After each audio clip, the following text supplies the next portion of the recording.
안녕하세요. 성경 통독을 위한 성경계요. 오늘은 데살로니가 후서 시간입니다.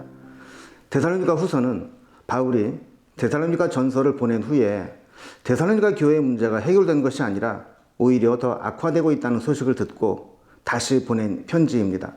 특히 데살로니가 전서에서 언급된 종말론에 대한 처방을 내려주었는데 그 처방을 받고 올바른 신앙으로 다시 세워진 것이 아니라 오해와 더 심한 갈등으로 잘못된 삶의 양태들을 나타내게 되었습니다.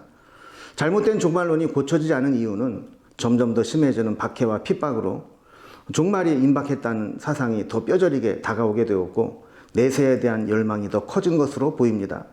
이런 자들 중에는 아무것도 하지 않고 주님 오시기만을 기다리고 있었고 또 다니면서 일만 만드는 자들까지 생기게 되었습니다. 우리에게 필요한 신앙은 일상의 삶에서 지금 당장 주님이 오셔도 자신 있게 맞이할 준비를 하는 것이지 우리 삶을 내팽개치고 주님의 재림만 기다리는 현실 도피적 신앙이 아님을 가르칩니다.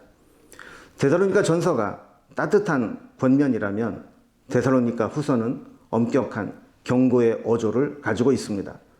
3장 14절 15절을 보면 누가 이 편지의 한 우리말을 순종하지 아니하거든 그 사람을 지목하여 사귀지 말고 그로 하여금 부끄럽게 하라. 그러나 원수같이 생각하지 말고 형제같이 권면하라 라고 매우 강한 어조로 경고하고 있습니다. 전체적인 서신의 배경은 데살로니가 전서에서 이미 살펴보았기 때문에 특별한 몇 가지 내용만 살펴보도록 하겠습니다. 먼저 1장 1절을 보면 바울과 실로아노와 디모데는 하나님 우리 아버지와 주 예수 그리스도 안에 있는 데살로니가인의 교회에 편지하노니 데살로니가 전서와 거의 같은 내용으로 편지의 서론을 시작합니다. 발신자는 함께 연관되어 있는 바울과 실라 그리고 디모데가 함께 보낸 것으로 기록하고 있습니다. 수신자 역시 데살로니가인의 교회라고 이야기하고 있죠. 내용은 전체적인 구조를 설명하면서 간단하게 살펴보겠습니다. 데살로니가 후서의 구조를 살펴봅니다.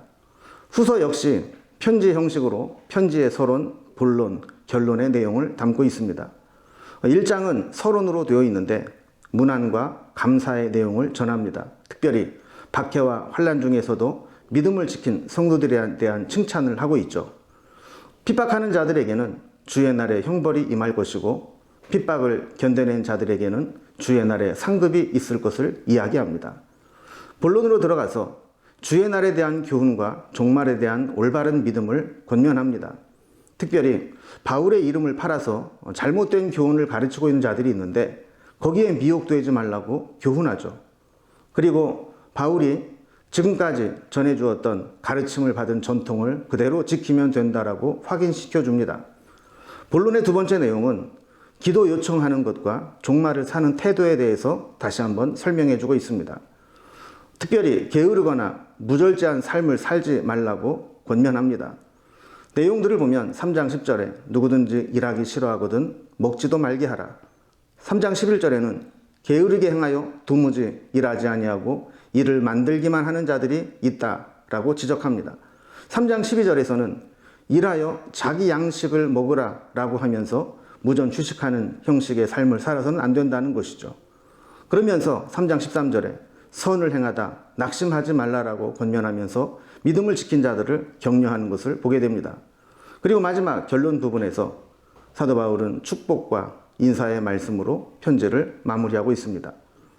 지난번 살펴본 데살로니가 전서와 마찬가지로 데살로니가 교회는 아직 믿음이 어린 교회입니다. 그럼에도 불구하고 좋은 장점이 있었고 박해 가운데 어떤 이들은 임박한 종말론으로 잘못된 신앙을 갖기도 했지만 어떤 이들은 믿음을 잘 지켜내고 있었던 것을 보게 됩니다.